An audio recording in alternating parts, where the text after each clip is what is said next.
Brilliant speed with vibrant service. Vibrant broadband internet. Brilliant speed, they say. And the brilliant people from the Brilliant Speed are here. We are from the brilliant team at Vibrant. There you go. Welcome to Vibrant U Live. My name is Shane. And I'm Jane. Last Thursday, Dun, dun, dun, dun. Uh-oh. we had an internet outage. Wow. It wasn't just Really? us, though. It was all over the state. And other states, too. Yeah, and other states, Yeah. too. I It mean, didn't matter if you had what service you had, you were toast. it affected many ISPs across the region, and we'll get into that on the show. But we talk about electrical outages, and we've had shows on that, and they happen because of different reasons and that kind of thing. So we're going to explain some of those same reasons how an internet outage could occur, and they're pretty rare. I mean, very rare internet outages. Electrical outages are more common. So, some people have asked, well, how can this type of outage affect so many providers? And so today we're going to pull back the curtain on how the internet reaches your home, why redundant systems can experience outages, and most importantly, how can you prepare for an internet outage? You're going to be redundant about it. Yeah. Well, yeah. So the question is, where were you on the outage on Thursday? Well, I was in my office. I was actually trying to upload last week's radio show Oh, to YouTube, and that's what the problem was. well, yeah, I Okay. took all the bandwidth. Yeah. There's a lot of hot air going on that Yeah, radio That's show. right. It was kind of funny because when it happened, that I was doing that, and it's like, why did this disconnect? And I'm in my office, kind of just seeing that it wasn't working, and then pretty soon the phones were ringing, and then I was told, hey, we have an outage. So I thought, okay, we better post something on our Facebook page that something's happening. I go to the You window. can't get Facebook. Yeah, I couldn't get on Facebook. I used my phone. I couldn't get cellular service because the cell towers were down. No, yeah. And they were jammed and all kinds of stuff. So anyway, I mean, Yeah. How about you, Jane? I was in Painesville helping some people out with internet stuff, and Oh, boy. and I was connecting devices and everything, and I was thinking, why is this connecting? And typically when that happens, I call the office and say, hey, can you look behind the scenes and see what's going on, and is there something going on? And so that our team, they're pretty funny, and Dan's just a comical guy, and he's just like, I call him and he's like, we got a major outage, like statewide, and I totally thought he was pranking me. Couldn't I point your leg. and he keeps talking, and I'm like, you're actually serious? And he goes, yeah, I'm serious. And I'm like, oh, because I mean, we never go down, right? I mean, Yeah, it's so I was just like, okay, wow, this is we got to regroup, right? Right. So, how long, the infamous 29 minutes or something like that? I think we're like, our service was down for like 29 minutes, they said, but their different services were down different periods Yeah. of time because of stuff we're going to talk about here shortly.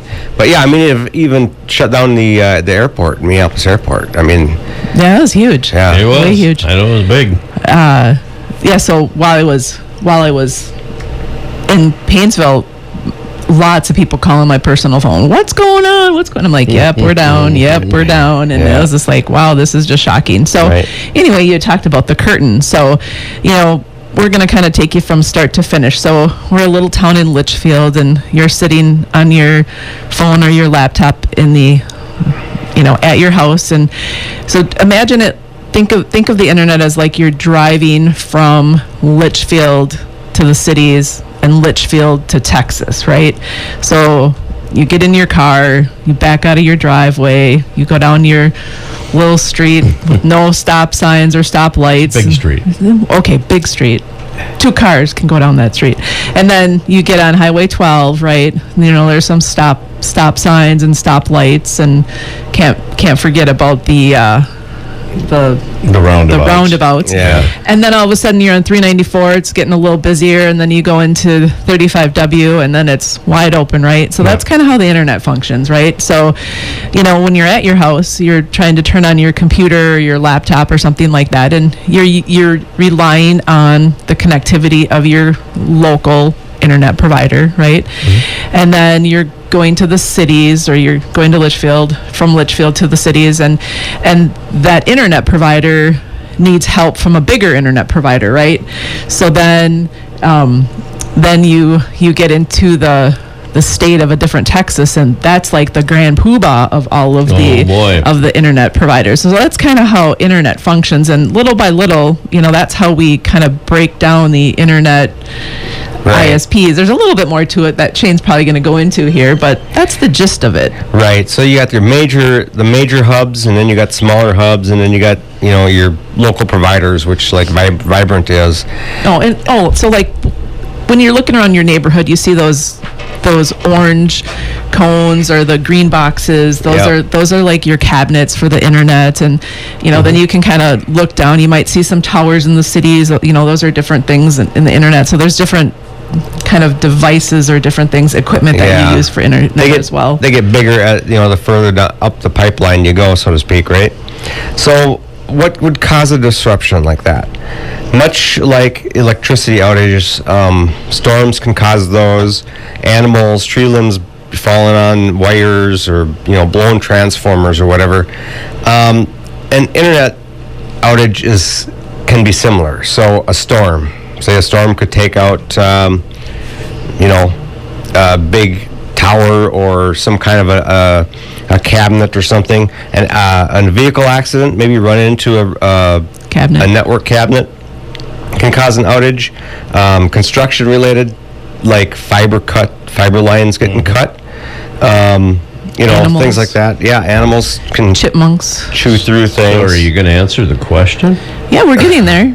What happened? So during this outage, there was a data center in Minneapolis that a lot of regional ISPs, internet service providers, get their data run through. That building had an electrical outage, okay, which shouldn't cause an issue because they have what's called a redundant system, but their backup also had an outage. Oh boy. So, and we don't have an official paperwork on what exactly happened down there, but all from what we can gather from communications and whatnot, that hub went down, and that affected many ISPs. Okay, and so even some ISPs with their own redundancy, like Vibrant has its own redundancy, our backup fiber service provider also had an equipment failure at the same time.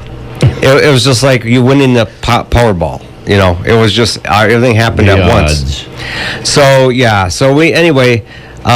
that all being said, that is a main hub for our region, and that's why western Wisconsin and Iowa and central Minnesota and parts of Dakotas were even down because of that one hub.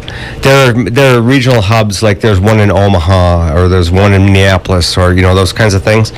And so a redundant system would be like connecting one in Minneapolis, maybe that's the main one, and then your backup would be in Omaha or things like that. Okay, that would be what, and usually ISPs all have that stuff right in place, and we do as well. But it was just like the perfect storm. So Jane, go into redundancy a little bit. So redundancy is basically the backup plan if your first plan fails. Exactly. You can just it's the backup. And so with something, a lot of businesses have this too, so it's like you just want to guarantee that nothing's going to go down. So redundancy with internet providers, you have a main one that you typically use, and if something does happen, you kind of flip the switch, so to speak, and then go to that secondary backup. Right. And again, failures can still happen here. So think of redundancy like a vehicle safety system. So your car, it's got seat belts, it's got airbags, it's got anti-lock brakes, stability control, yet accidents can still happen. So it could be maybe human error. It could be somebody was reprogramming something or doing some maintenance and oops, push the wrong button or click the wrong key. That could happen. It could be, two systems going down at the same time. It could be, software related. It could be hardware related. It could be an accident, things like that. So redundancy is very important, but occasionally it can happen, which last Thursday, that's what happened. So how do we prepare? Yeah. How do we prepare? So basically, as an ISP, we can prepare certain things. As a homeowner and a business owner, there's certain things that you can check out and prepare for. And for us, with being an electric company and an internet company, it kind of runs hand in hand. So first off, we're talking about an internet outage, but in order to have internet, you need electricity, right? So in order to prepare for an internet outage, it's really important to make sure that you have a backup generator and that you have backup equipment and that you have a redundant network in place and, the other people like on call to take care of those outages and different things. So we have all of those things in place. We have backup procedures, we have plans, contingency plans, we have everything in place to minimize the disruption of an outage.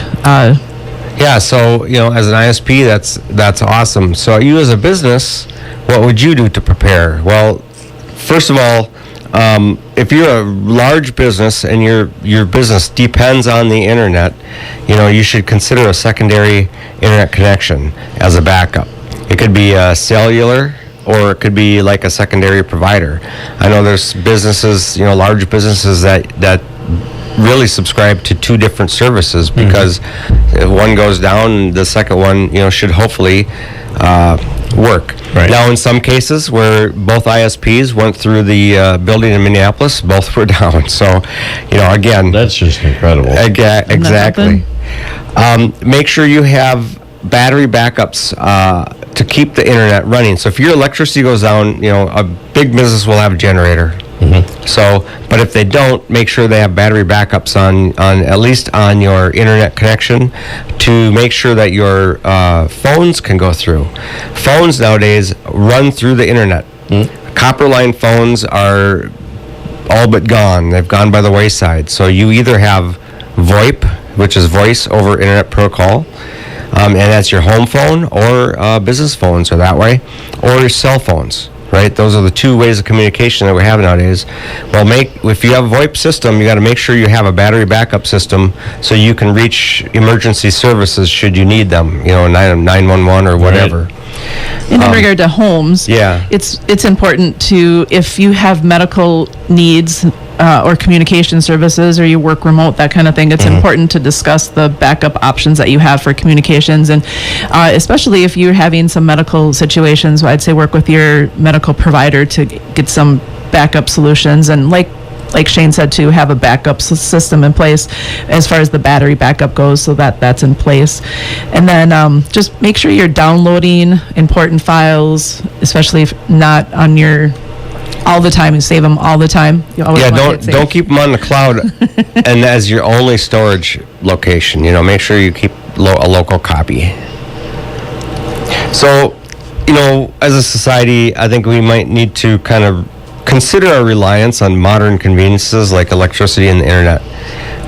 At home, during an electrical outage, you should have battery-powered lanterns, flashlights, maybe a camp stove to cook on, extra blankets to keep warm, keep extra food and water in the house. You just kind of stay prepared for an electrical outage. For an internet outage, it might be the perfect excuse to read a book, or tackle that organization project that you've been putting off, play a board game with your family, or remind yourself where that DVD player ended up. Because we rely so much on the internet now, and of course we love to talk about streaming, and streaming is awesome.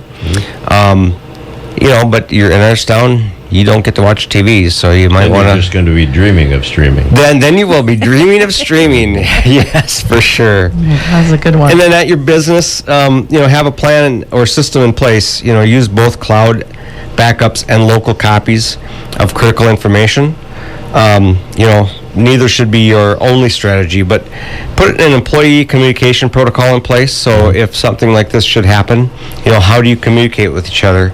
So Vibrant Broadband, we have minimized disruptions with our current plan, and we are continuously improving it. Good. So here we go. So summer is kind of wrapping up here, It and is. so is our last parade. We're going to be at Grove City this Saturday, so come on out and check us out. We also have, Josh will be out there, so we're sending out candy. So if you need some candy, definitely stop Yeah, on who by. doesn't need candy at a Always parade, love the right? candy. Right, yeah. And then any questions that you have about Vibrant, give us a call at 693-3231 or go to vibrantbroadband.com. Catch the replay on Facebook or YouTube. Search for Vibrant Broadband. And then listen live every Wednesday morning at 10:30 on KLFD. All right. Thank you, Jeff, for having us. You betcha. Thank you, audience, for listening. My name is Shane. And I'm Jane. Tune in next week for another Vibrant You Live. Brilliant speed with vibrant service. Vibrant broadband internet. Vibrant broadband internet.